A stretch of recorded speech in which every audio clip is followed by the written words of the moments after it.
ঈমান আর তাকওয়া যখন অর্জন করবেন তখন আল্লাহ পাক আপনাকে এমন কিছু পুরস্কার দান করবেন।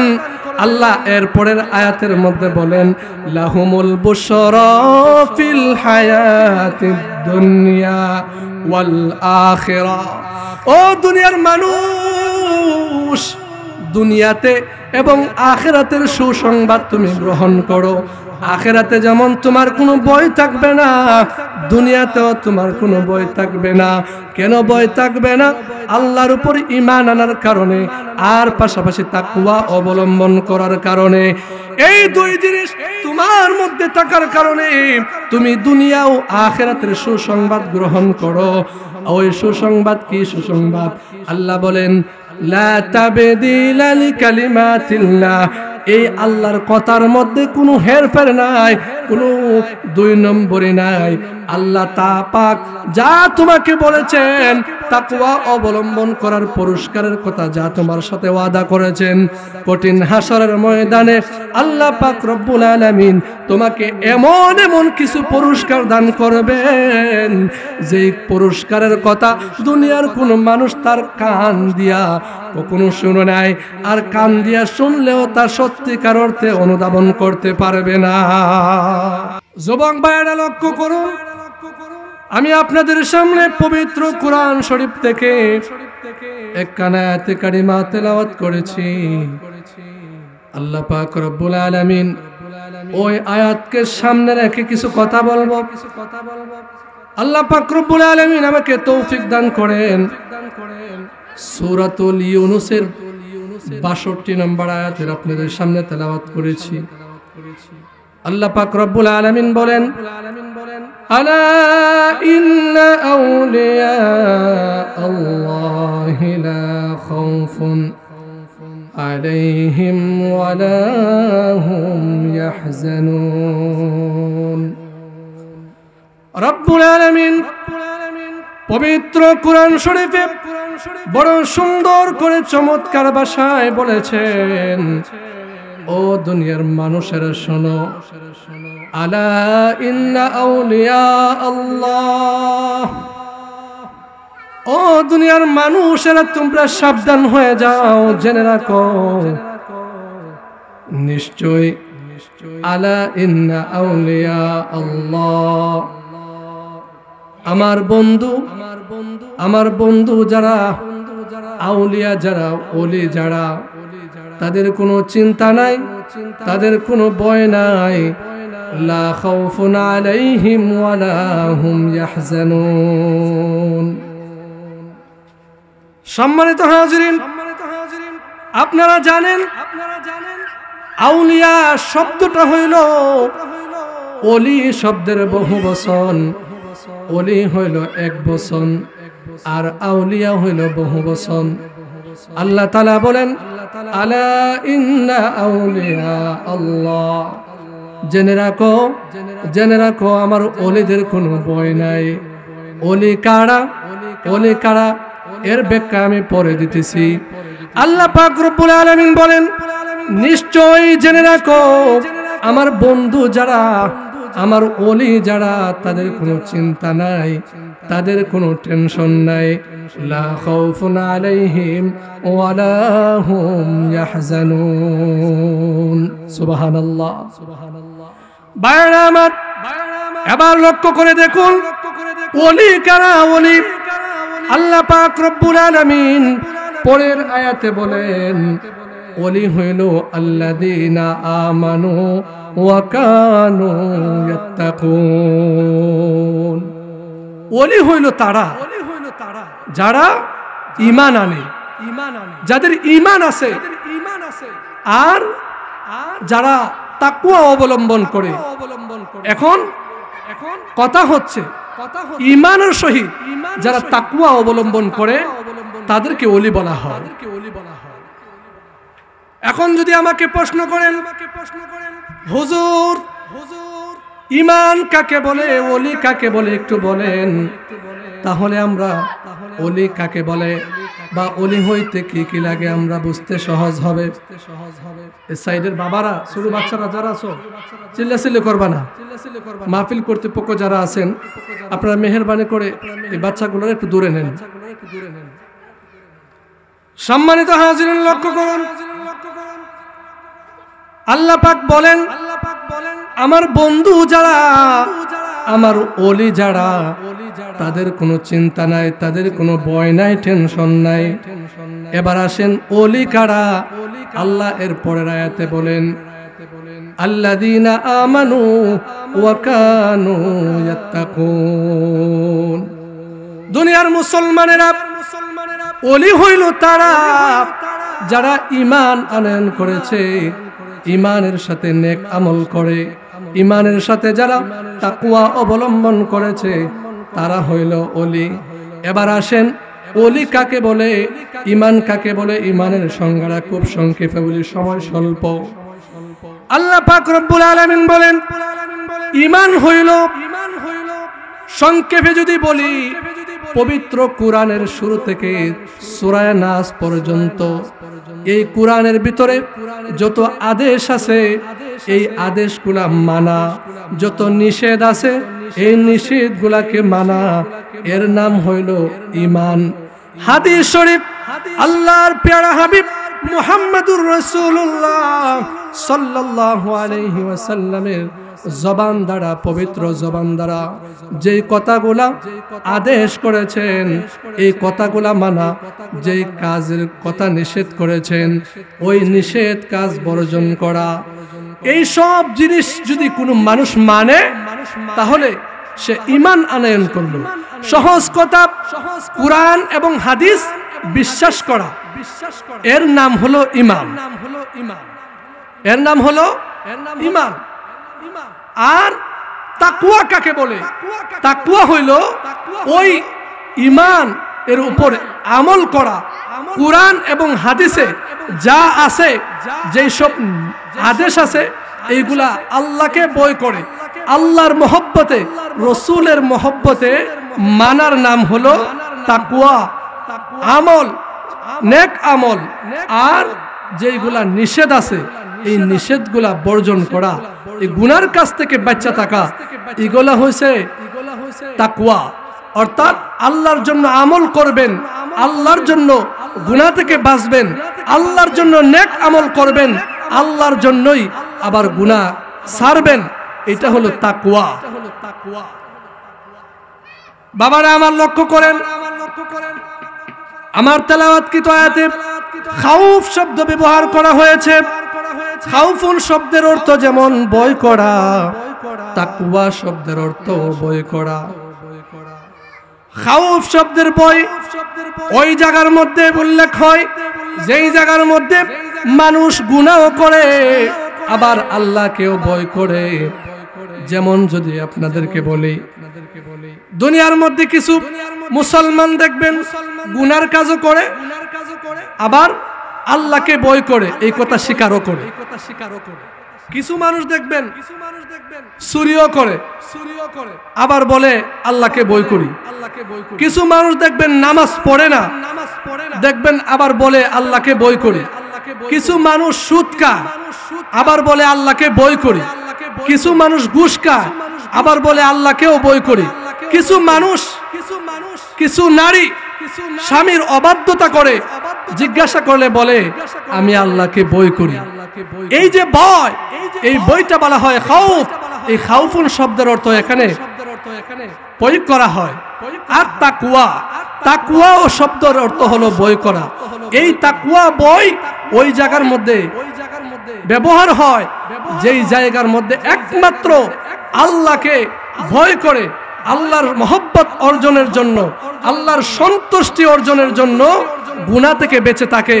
সুদ খায় না, ঘুষ খায় না, নামাজ ছাড়ে না, জিনা ব্যভিচার করে না, কোনো হারাম কাজের সাথে জড়িত থাকে না। কেন? তাকে জিজ্ঞাসা করলে বলে আমি আল্লাহকে ভয় করি। বলেন না সুবহানাল্লাহ। এই যে আল্লাহকে ভয় করে, গুনার কাছ থেকে দূরে থাকে, এই জিনিসটার সাথে ব্যবহার হবে তাকওয়া। যেমন পবিত্র রমজানুল কারিমে আমরা প্রসিদ্ধ এক আয়াতের আলোচনা শুনি। আয়াতটা হলো ইয়া আইয়ুহাল্লাযীনা আমানু কুতিবা আলাইকুমুস সিয়ামু কামা কুতিবা আলাল্লাযীনা মিন ক্বাবলিকুম লাআল্লাকুম তাত্তাকুন।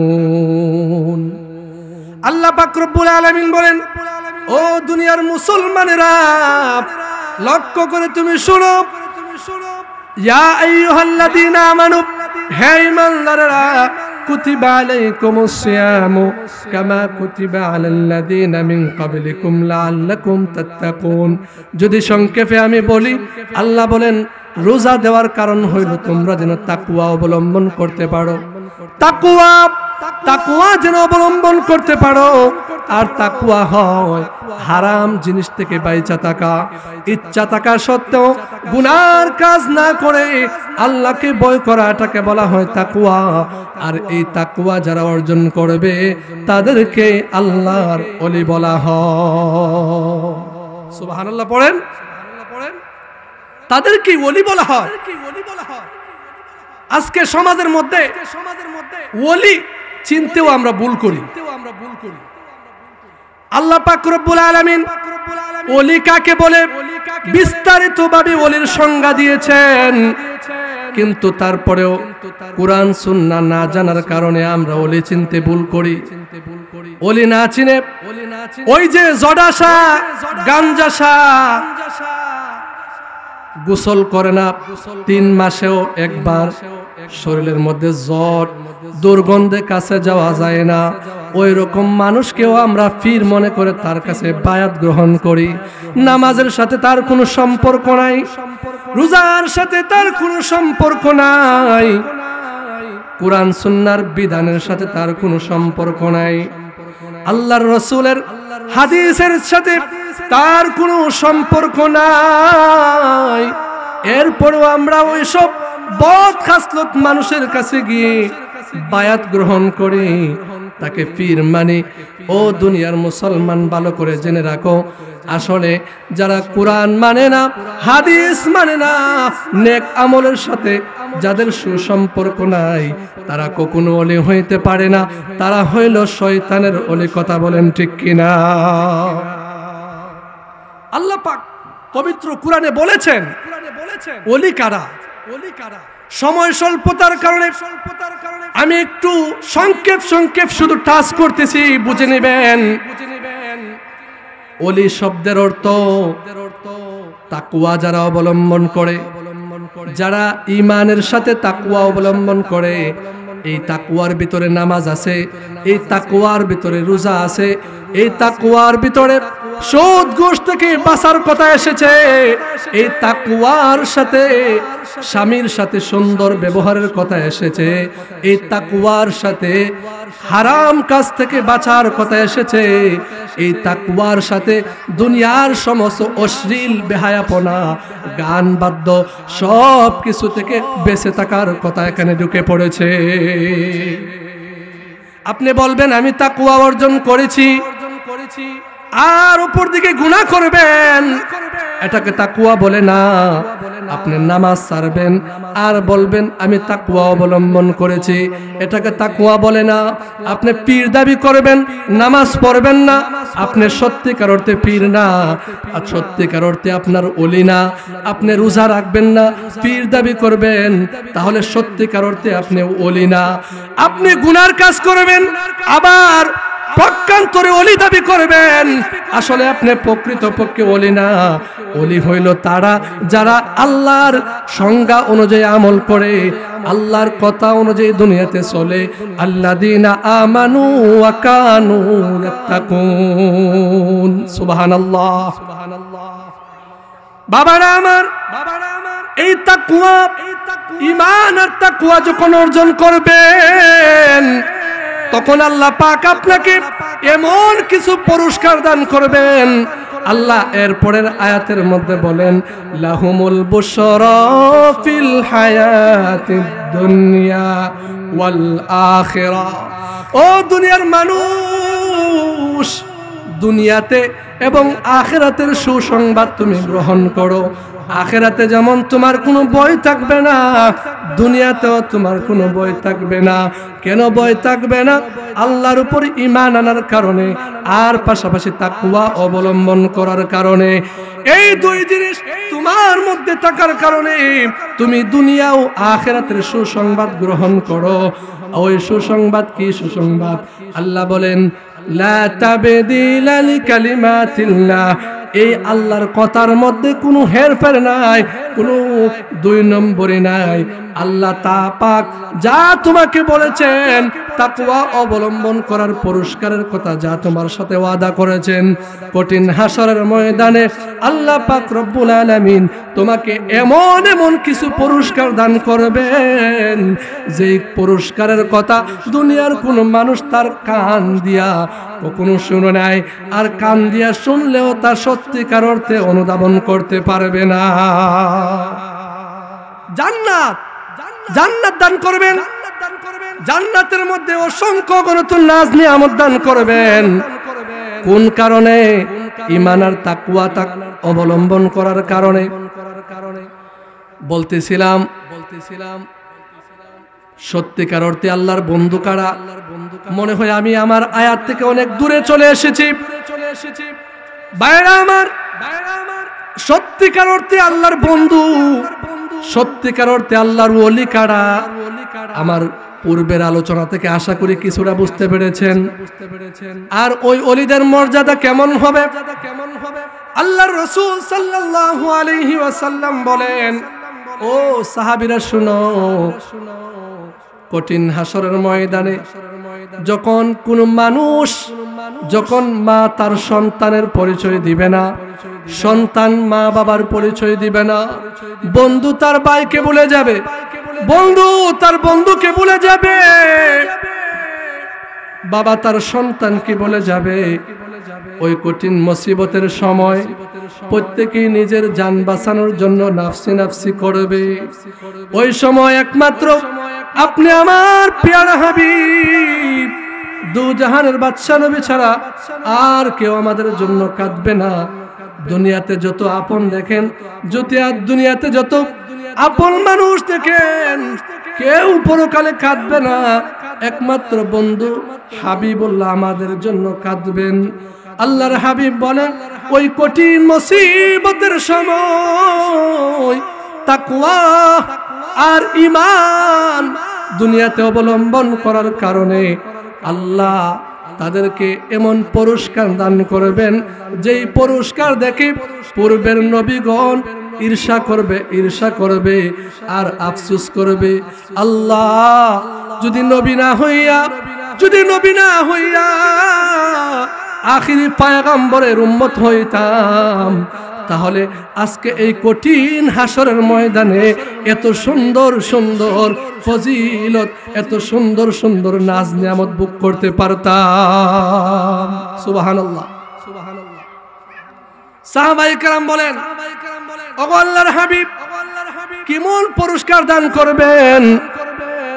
রাসূলুল্লাহ সাল্লাল্লাহু আলাইহি ওয়াসাল্লাম বলেন, সাহাবীরা রে, কঠিন হাসরের ময়দানে তাদেরকে এমন একটা নূরের মিম্বর দান করা হবে, এমন একটা মিম্বর দান করা হবে, এই মিম্বরের মধ্যে ওই ওলি তাকওয়া অবলম্বনকারীরা আসন গ্রহণ করে বসবে।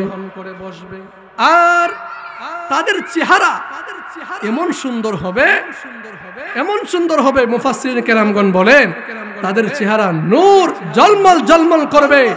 হাসরের ময়দানে এক প্রান্ত থেকে অপর প্রান্তের মানুষেরা ওই আল্লাহর ওলিদের চেহারা দেখতে পাইবে, তাদের চেহারার মধ্যে নূর জলমল জলমল করতেছে। সুবহানাল্লাহ, সুবহানাল্লাহ। তাহলে এবার বলেন, এই নূর আর এই নূরের মিম্বর কোন জিনিসের কারণে তারা অর্জন করেছে?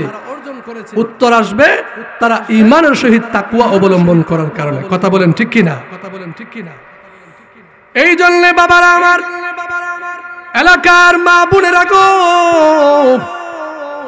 সব সময় তো ঘরের সংসারের কাজ করবেন। আজকে যেহেতু একটি কুরআন সুন্নাহর মজমা সাজানো হয়েছে, একটু মনোযোগ সহকারে কথাগুলো শুনেন। এই কথাগুলো আপনার জীবন পরিবর্তন করে দিতে পারে। দুনিয়ার কোনো বানোয়াট কথা নয়, সরাসরি কোরআন আর হাদিস থেকে বলতেছি। আল্লাহর হাবিব বলে, তাকওয়ার একটা ঘটনা আপনাদেরকে শোনায়। জান্নাতের সার্টিফিকেট প্রাপ্ত সাহাবী, জান্নাতের সার্টিফিকেট প্রাপ্ত সাহাবী, দুনিয়াতে থাকতেই যারা আল্লাহর সালাম পেয়েছেন, স্রষ্টার পক্ষ থেকে আল্লাহর তৈরি জান্নাতের সুসংবাদ পেয়েছে, ওই রকম একজন জলিলুল কদর সাহাবী, যার নাম হযরতে উমর রাদিয়াল্লাহু তাআলা আনহু। সাইয়েদনা হযরতে উমর রাদিয়াল্লাহু তাআলা আনহু অর্ধ জাহান পৃথিবীর শাসন করেছেন। ওই খলিফাতুল মুসলিমিন হযরতে উমর, তিনি যখন বাদশা ছিলেন, হযরতে উমরের কাছে বহু দূর থেকে একজন লোক আসলো কিছু অভিযোগ পেশ করার জন্য, কিছু নালিশ পেশ করার জন্য। সাইয়েদনা হযরতের উমর বাড়িতে আয়েশা দেখে হযরত উমর দুনিয়াতে, হযরত উমর বাড়িতে নাই। বাড়ির লোকদেরকে জিজ্ঞাসা করা হলো, সাইয়েদনা হযরত উমর কোথায়? ঘরের ভিতর থেকে আওয়াজ আসলো, ওমর বাড়িতে নাই। ওমর কোথায় গেল? ওমরে হাতে একটা কলসি নিয়ে ওই যে কুয়ার মধ্যে চলে গেল, কুয়ার থেকে পানি আনার জন্য। কি আনার জন্য গেছে ভাই? পানি আনার জন্য। সাথে কোনো খাদেম আসেনি? না না, কোনো খাদেম নাই। সাইয়েদনা হযরতে উমর একা একাই গেলেন, অথচ তিনি অর্ধজাহানের বাদশা। চিন্তা করেন, যার কোনো খাদেম নাই, যার কোনো সঙ্গী নাই, যার কোনো দেহরক্ষী নাই, যার কোনো পাহারাদার নাই। কেন পাহারাদার নাই? এই প্রশ্ন করলে আমি উত্তরে বলবো, তারা সত্যিকার অর্থে জনগণের সেবক ছিল, সত্যিকার অর্থে জনগণের খাদেম ছিল, যার কারণে তাদের অন্তরে কোনো ভয় নাই। জনগণও তাদের কোন পক্ষে কোনো, জনগণও তাদের প্রতি কোনো কূপ নাই। তাদের কোনো খাদেম বা দেহরক্ষী বা তাদের কোনো পাহারাদারের প্রয়োজন হয় নাই। বলতেছিলাম সাইয়েদনা হযরতে ওমর খলিফাতুল মুসলিমিন কি মন তাকওয়া অবলম্বন করে আমার এই ঘটনা থেকে বুঝতে পারবেন।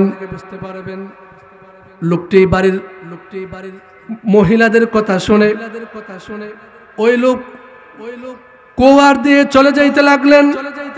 সাইয়েদনা হযরত উমর কুয়া থেকে কলস দিয়ে পানি তুলতেছে। লোকটি কুয়ার কাছে যাইয়া দেখে হযরতে উমর রাদিয়াল্লাহু তাআলা আনহু একা একাই পানি দিয়ে কলস ভরতেছে। এরপরে কিছুক্ষণ পরে দেখে হযরত উমর রাদিয়াল্লাহু তাআলা আনহু এই একাই নিজে করে কলসটা কাঁধের মধ্যে নিয়ে বাড়ির দিকে আসতেছেন। পথের মধ্যে যখন লোকের সাথে সাক্ষাৎ হয়ে গেল, হযরত উমর ডাক দিয়ে বলে, ওগো আল্লাহর বান্দা, তুমি কি আমার কাছে আসছিলে নাকি? লোকটি বলে, ওগো খলিফাতুল মুসলিমিন হযরত উমর, আপনার কাছেই তো আমরা আসছিলাম। কেন? একটা অভিযোগ নিয়ে আসছিলাম। হযরত উমর বলে, তাহলে তুমি বলো। হযরতে ওমর রাদিয়াল্লাহু তাআলা আনহুর কথা শুনে ওই লোকটি বলতেছে, ওগো আল্লাহর নবীর সাহাবী, আপনার খাদের মধ্যে একটা এত বড় বাড়ি কলস, এই কলসটা জমিনের মধ্যে রাখেন।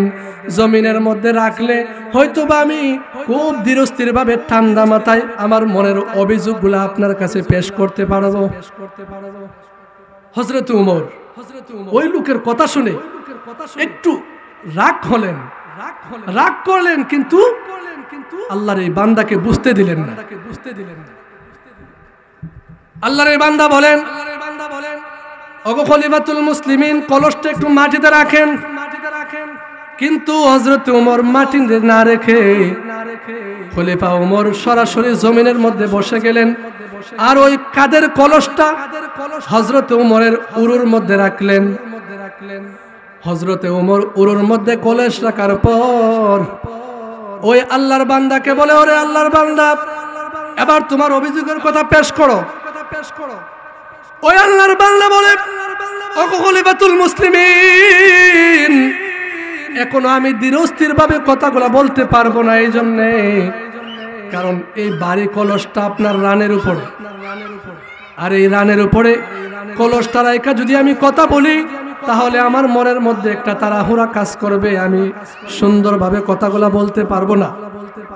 আপনার কাছে অনুরোধ, এই কলসটা উরু থেকে নামিয়ে জমিনের মধ্যে রাখেন, যাতে আপনারও কষ্ট না হয়, আর আমি কথাগুলো একটু সময় নিয়ে সুন্দরভাবে আপনার কাছে বলতে পারবো। কথা বুঝতেছেন? হযরত ওমর ডাক দিয়ে বলে, ওরে আল্লাহর বান্দা,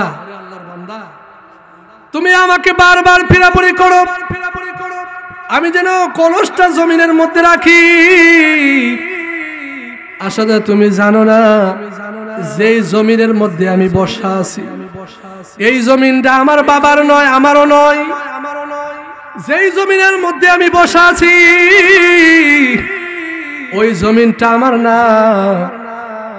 এই জমিনের মধ্যে যদি আমি কলসটা রাখি, তাহলে তুমি ছায়া দেখো, কলসের তলাটা এখনো পানি দিয়ে ভেজা, এই কলসের ভিতর তলাটা এখনো পানি দিয়ে ভেজা। আর এই ভেজা কলসটা যদি আমি জমিনে রাখি, ওই জমিনের কিছু ধুলাবালি, ধুলা কয়না, কিছু ধুলা কয়লা কলসের তলা হয়ে আমার বাড়ি পর্যন্ত পৌঁছতে পারে। আর এই কলসের তলা হয়ে যদি অপর এক আল্লাহর বান্দার জমিনের কিছু ধুলাবালি যদি আমার বাড়িতে পৌঁছে যায়, আর কঠিন হাসরের ময়দানে যদি আমার রব আমাকে ডাক দেয়া বলে, ওরে উমর, তুমি অর্ধ জাহানের বাদশা ছিলা, অর্ধ জাহানের বাদশা থাকার পর দুনিয়াতে দাপট দেখাইয়া অন্যের জমির কিছু ধুলা কয়লা তুমি কলসের তলাত করে তোমার বাড়িতে নিয়ে আসছিলা, কেন নিয়ে আসছিলা? আজকে জবাব দিয়া যাও। ও আল্লাহর বান্দা, শুনো, ওই কঠিন মুসিবতের সময় আমি আল্লাহর দরবারে ওমর কি জবাব দিব, এই জবাব কি দিব তুমি আমাকে বলো। সুবহানাল্লাহ কইতেন না? এবার চিন্তা করেন তারা কেমন চিন্তা করছে। আর আজকে আমরা ও কারণে একজনের হক নষ্ট করতেছি, একজনের জমি আইল কাটটা বড় করতেছি। এরকম মানুষ আমাদের সমাজে আসেনি। দেখবেন খুব সুন্দর নামাজ পড়ে, আবার মানুষের হক নষ্ট করে। নামাজ রোজা পড়ে, রোজাও রাখে, কিন্তু মানুষের সাথে সুন্দর ব্যবহার করে না, যা তা মন চায় এই ব্যবহার করে। এই রকম মানুষ আল্লাহর কাছে কি প্রিয় না অপ্রিয়? বলেন। তারা অপ্রিয়, তারা আল্লাহর কাছে প্রিয় বান্দা হতে পারে নাই। দেখবেন মহিলাদের মধ্যে কিছু মহিলা আছে, মাশাআল্লাহ, নামাজ পড়ে, রোজা রাখে, আবেদা সালেহা, অনেক ভালো, কিন্তু স্বামীর সাথে বদ মেজাজ দেখায়, স্বামীর সাথে খারাপ আচরণ করে। আপনারা বলেন, স্বামীকে কষ্ট দিয়ে জান্নাতে যাওয়া সম্ভব? সম্ভব নয়। এই জন্যে নামাজের পাশাপাশি স্বামীকে খুশি রাখতে হবে। আপনার উপর যে হক আছে, এই হক গুলো আদায় করতে হবে। আমার আজকে তেলাওয়াতকৃত আয়াতের যে আলোচনা ছিল ওলি সম্পর্কে, ওলি আউলিয়া কাকে বলে, আজকে আমরা হক্কানি ওলি চিনতে ভুল করি। আজকে হক্কানি ওলি চিনতে ভুল করে বন্ড পীরের কাছে গিয়ে মুরিদ হই, যার কারণে যেই ঈমান নিয়ে গেছিলাম এই ঈমান নিয়ে আর বাড়িতে আসতে পারি না। কথা বলেন ঠিক কিনা? ঈমান ছিল যেটা, সেটা ওরা রেখে দিয়েছে। আজকে আমরা মনে করি যে অমুক পীরের কাছ থেকে যদি কোনো একটা কারামত প্রকাশ পায়, অলৌকিক কোনো ঘটনা প্রকাশ পায়, তাইলে তিনি সবচেয়ে বড় বলি। আসলে এটা সম্পূর্ণ বানোয়াট, মিথ্যা একটা কথা। এটা একটা ভ্রান্ত আকীদা। আপনারা জানেন, এশিয়া মহাদেশের বিখ্যাত আলেম ছিলেন, নাম হলো হাকিমুল মুজাদ্দিদ মিল্লাত আল্লামা শাহ আশরাফ আলী তানভীর রহমাতুল্লাহ আলাইহি। আমাদের তানভীর রহমাতুল্লাহ আলাইহির খাদেম উনাকে একদিন প্রশ্ন করলেন যে অনেক আলেমের কাছে গেলাম, অনেক পীরের কাছে গেলাম, দেখলাম তাদের অনেক কারামত, কারামতের কোনো শেষ নাই, অনেক কারামত, কিন্তু আপনার খেদমত করি বহু বছর ধরে, আজ পর্যন্ত আপনার পক্ষ থেকে একটা কারামত দেখলাম না। আপনি কি ওলি না আর কিছু? একটু মনোযোগ দিয়ে শুনবেন। তখন তানভীর রহমতুল্লাহ আলাইহি তার খাদেমকে চমৎকার ভাবে উত্তর দিয়েছিলেন। তানভীর রহমতুল্লাহ আলাইহি বলেন, রে খাদেম, তুমি ভালো করে আমার প্রশ্নের উত্তর দিবা। প্রশ্নটা হলো, দীর্ঘদিন ধরে তুমি আমার খেদমত করো, তুমি আমাকে বলো এই দীর্ঘদিন খেদমতের মধ্য দিয়ে আমি একটা কোন সুন্নত বিরোধী কাজ করছি কিনা? খাদেম বলে না, এই পর্যন্ত আপনার খেদমত করতে গিয়ে একটা সুন্নত বিরোধী কাজ করতে দেখি নাই। তানভীর রহমতুল্লাহ আলাইহি বলে, ও খাদেম শোনো, আমি ওলি হওয়ার জন্য পৃথিবীর মধ্যে সবচেয়ে বড় আমার এই কারামতই যথেষ্ট যে আমি আজ পর্যন্ত কোন কোরআন সুন্নাহ বিরোধী, রাসূলের সুন্নাত বিরোধী কোনো কাজ করি নাই। সুবহানাল্লাহ বলেন। এই জন্য ওলি চিনতে ভুল করবেন না। সত্যিকার অর্থে যারা ওলি, তাদের কাছে বায়াত গ্রহণ করবেন, তাদের কাছে মুরিদ হইবেন, এটা আপনার ইহকাল পরকালে কাজে আসবে।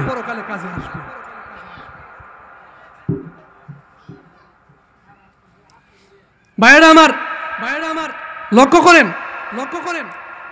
আমার সময় শেষের দিকে আমি সংক্ষেপ যদি বলি, তাহলে ওলি এমন বুজুর্গ যারা সব সময় আল্লাহর কুরআন এবং সুন্নাহ অনুযায়ী আমল করে, যারা আমল করে তারাই হইল ওলি। যাদের কাছে নামাজ নাই, রোজা নাই, যাদের কাছে পর্দা নাই, নারী পুরুষের অবাধ মেলামেশা, নারী পুরুষ কোনো পার্থক্য নাই, কোনো পর্দার কোনো পার্থক্য নাই, যেইভাবে ইচ্ছা সেইভাবে নারী পুরুষ নিয়ে নাচানাচি করে, তারা কোনোদিন ওলি হইতে পারে না। বর্তমান সমাজে দেখবেন কিছু কিছু দরবারে গাজার আসর বসে, জুয়ার আসর বসে, তারাও বড় ব্যানার লেখে অমুক পীরের দরবার। আসলে এগুলা কোনো পীরের দরবার না, এগুলা শয়তানের দরবার। আপনারা অনেকেই বলতে পারেন, হুজুর এত কঠোর ভাষা বলেন কেন? আমি বলবো, একটা মুসলমানের সবচেয়ে বড় সম্পদ হলো ঈমান।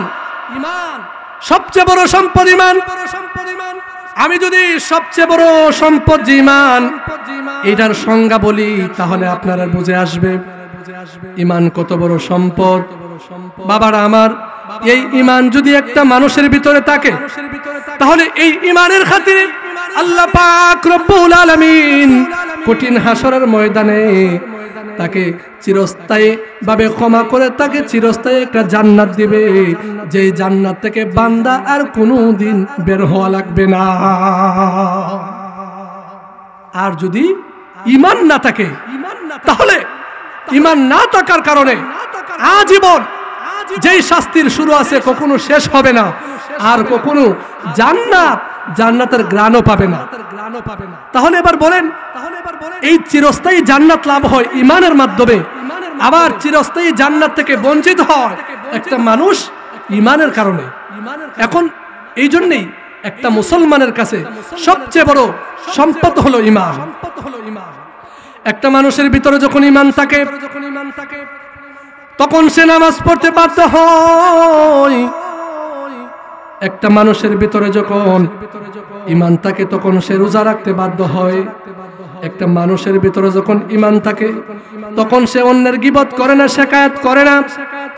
একটা মানুষের ভিতরে যখন আল্লাহর ভয় থাকে, ঈমান থাকে, তখন ওই মানুষটা সহজে গুনার কাজে লিপ্ত হয় না। আল্লাহ পাক পবিত্র কোরআনে এক আয়াতের মধ্যে বলেন, জান্নাতীরা যখন জান্নাতে চলে যাবে, জাহান্নামীরা যখন জাহান্নামে চলে যাবে, তখন জান্নাতীরা বলবে, ওগো আল্লাহ, আমাদের দুনিয়াতে অনেক বন্ধু ছিল, অনেক আত্মীয় স্বজন ছিল, অনেক ভাই বেরাদর ছিল, যারা আমাদের সাথে দুনিয়াতে চলাফেরা করতো, আজকে তাদেরকে আমরা দেখি না। আল্লাহ বলবেন, ও বান্দারা শোনো, তোমরা আমার তাকওয়া আর ঈমান অবলম্বন করার কারণে, তোমরা দুনিয়াতে আমার হুকুম পালন করার কারণে আমি তোমাদেরকে জান্নাত দিয়েছি। আর তোমার বন্ধু আমার অবাধ্যতা করার কারণে, আমার হুকুম না মানার কারণে তাদেরকে জাহান্নামে দিয়েছি। জান্নাতীরা বলবে, আল্লাহ তোমার কাছ থেকে একটা কথা শুনেছিলাম, তুমি যখন কোনো বান্দাকে জান্নাত দিবা, ওই জান্নাতীরা যখন তোমার কাছে কোনো আবদার করবে, তুমি নাকি তাদের আবদারগুলা রক্ষা করবা। আল্লাহ তোমার কাছে একটা আবেদন, আমাদের দুনিয়াতে যে বন্ধু বান্ধব ছিল তাদের সাথে একটু কথা বলার সিস্টেম আছে। আল্লাহ বলবেন, সিস্টেম তো নাই, তোমাদের পাঠ একটা আর তোমাদের বন্ধুর পাঠ হলো আরেকটা। তারা হলো জাহান্নামে, তোমরা হলো জান্নাতে। আল্লাহ রব্বুল আলামিন বলবে, এরপরও যেহেতু তোমরা আমার কাছে একটা আবেদন করছো, আমি তোমাদের জন্য কথা বলার একটু সুযোগ করে দিব। আল্লাহ পাক রব্বুল আলামিন ওই জান্নাতীদের কথা রাখতে গিয়ে আল্লাহ বলেন, ওই সাকার নামক জাহান্নামীদেরকে একটু সুযোগ করে দিবে তাদের বন্ধু বান্ধবের সাথে কথা বলার জন্য। আল্লাহ পবিত্র কোরআনে বলেন, ফি জান্নাতি ইয়াতাসাআলুন আনিল মুজরিমিন মা সালাকাকুম ফি সাকার। জোরে কোন সুবহানাল্লাহ। আল্লাহ পাক তাদেরকে একটু সুযোগ করে দিবেন। তখন যখন জান্নাতীরা আর জাহান্নামীরা সাক্ষাৎ হবে, দেখা হবে, তখন সর্বপ্রথম জান্নাতীরা জাহান্নামী বন্ধুদেরকে প্রশ্ন করবে, ওরে জাহান্নামীরা, তোমরা আজকে কোন কারণে জাহান্নামে আসলা? কোন জিনিস তোমাদেরকে জাহান্নামে নিয়ে আসলো? তখন জাহান্নামীরা যেই প্রশ্নের উত্তর দিবে, যেই উত্তরটা দিবে, এই উত্তরটা মনোযোগ সহকারে শুনেন, দেখেন এই দোষ আমাদের মধ্যে আছে কিনা। যদি আমাদের মধ্যে থাকে তাহলে এই দোষের কারণে আপনি আমারও জাহান্নামে যাইতে হবে। ভাইয়েরা আমার, মনোযোগ সহকারে জাহান্নামীদের উত্তরটা শুনুন। জাহান্নামীরা জাহান্নাম থেকে উত্তর দেয়, ও দুনিয়ার মানুষ, আমার বন্ধু বান্ধব শোনো, আজকে আমরা জাহান্নামে আসার কারণ হইল অনেকগুলো কারণের মধ্যে প্রথম নম্বর কারণ হইল, আল্লাহ পবিত্র কোরআনে চমৎকার ভাষায় বলেছেন, ক্বালু লাম নাকু মিনাল মুসাল্লিন। সুবহানাল্লাহ, সুবহানাল্লাহ। জাহান্নামে আসার কারণ হইল, আমি দুনিয়াতে মুসল্লি ছিলাম না, নামাজ পড়তাম না। ও বন্ধু, তোমার পাশের দোকান আমার ছিল, যখন তুমি ব্যবসা করতে আমিও ব্যবসা করতাম। আজান হয়ে গেলে তুমি মসজিদে চলে যাইতা, আর আমি দুনিয়ার কাজে ব্যস্ত থাকতাম। বন্ধুরে, তুমি আর আমি একসাথে খেলাধুলা করতাম, কিন্তু যখন আজান হয়ে যাইতো তুমি খেলা সারিয়া মসজিদে চলে যাইতা, আর আমি খেলার মধ্যে লিপ্ত থাকতাম। ও বন্ধু শুনো, তুমি আর আমি দুনিয়াতে একই সাথে চলাফেরা করতাম, দুনিয়াতে একই সাথে শ্বাসতলে বসে চা পান করতাম, কিন্তু যখন মসজিদ থেকে আজানের এলান আমাদের কানের মধ্যে আসতো, তখন তুমি মসজিদে চলে যাইতা, আর আমি মসজিদে না গিয়ে শ্বাসতলে সময় নষ্ট করে আল্লাহর বিধান অমান্য করতাম। ও বন্ধু, বন্ধুরে বন্ধু, শোনো শোনো, অনেকগুলো কারণের মধ্যে আজকে যেই কারণগুলো উপলব্ধি করতেছি, এর মধ্যে প্রথম নম্বর কারণ হইল, তোমরা দুনিয়াতে ছিলাম মুসল্লি, আর আমরা দুনিয়াতে মুসল্লি ছিলাম না। এই জন্যে আজকে মুসল্লি না হওয়ার কারণে জাহান্নামে আসতে হয়েছে। তাহলে বাইরে আমার পর্দানিশীন মা বোনেরা, আজকে যদি আপনারাও আজান শোনার পরে নামাজ না পড়েন, তাহলে আপনারাও কিন্তু নামাজ না পড়ার কারণে আপনাদেরকেও জাহান্নামে যেতে হবে। এরপরে ওই চমৎকার ভাষায় আল্লাহ পাক রব্বুল আলামিন ওই জাহান্নামীদের কথাই কোরআনে উল্লেখ করেছেন। জাহান্নামীদের ভাষা, জাহান্নামীদের কথাগুলা পবিত্র কোরআনে লিপিবদ্ধ করেছেন।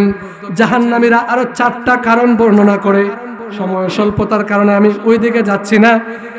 এখন চিন্তা করে দেখেন, আজকে যারা দুনিয়াতে সময় নষ্ট করে আজান হয় কিন্তু মসজিদে যায় না, আবার এমন মানুষ যারা নামাজ পড়ে না তার আবার ফিরো দাবি করে। এই পীরের কাছে আবার গিয়ে আমরা মুরিদ হই, দেখা গেছে নামাজ না পড়ার কারণে পীর ওই জাহান্নামের ওয়ারেন্ট হয়ে গেছে, জাহান্নামের ওয়ারেন্ট দুনিয়ার থেকে গ্রহণ করে রাখছে। আবার আমরা যাই তার কাছে আত্মশুদ্ধি করার জন্য, যার নিজের আত্মাই পবিত্র না, সে আপনার আত্মা কিভাবে পবিত্র করে দেবে? এই জন্য আল্লাহ বলেন, ইয়া আইয়ুহাল্লাযীনা আমানুত্তাকুল্লাহ ওয়া কুনু মা'আস সাদিকিন। ও দুনিয়ার ইমানদারেরা, তোমরা সাদিকিন, সালেহিন, আমার তাকওয়া অবলম্বনকারী আল্লাহওয়ালা বুজুর্গের সাহচর্যে যাও, যাইয়া গিয়া তোমাদের ঈমান আমল পরিশুদ্ধ করো। এই পরিশুদ্ধতার কথা কোরআনে এসেছে।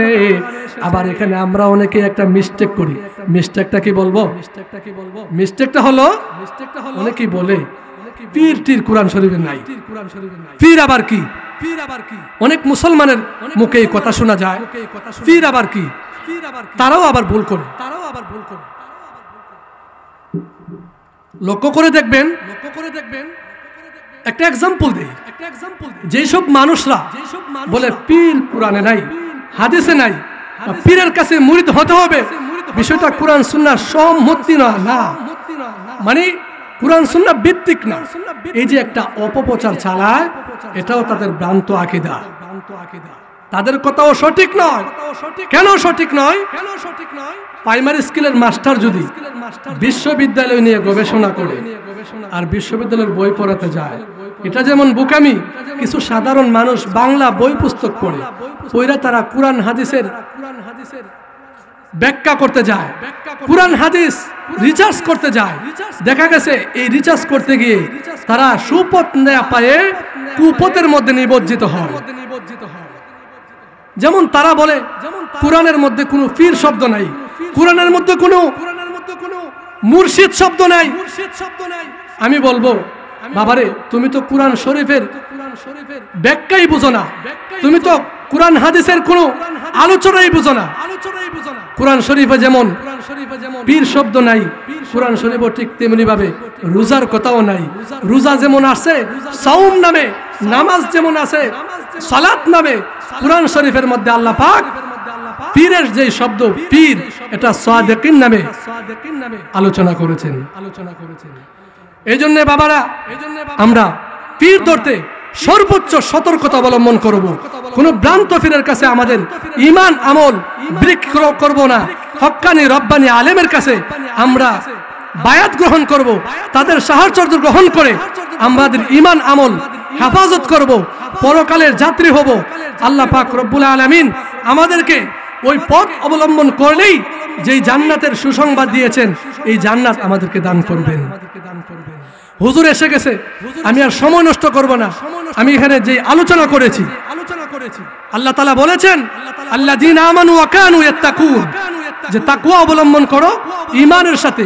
আগে ঈমানের কথা বলা হয়েছে। এজন্য আমরা সর্বপ্রথম ঈমান পরিশুদ্ধ করব। ঈমান কি জিনিস আমরা জানবো। সময়ের স্বল্পতার কারণে ঈমানের বিস্তারিত বলতে পারি নাই। ইনশাআল্লাহ, যেহেতু আমি এলাকার মানুষ, আমি সামনে কোনো মাহফিলে ঈমানের সংজ্ঞা, তাকওয়া বিস্তারিত আলোচনা করব। আল্লাহ পাক রব্বুল আলামিন আজকের এই আলোচনা আমাদেরকে সর্বপ্রথম আমাকে, আপনাকে সকলকে আমল করার তৌফিক দান করেন। সকলে বলেন আমিন।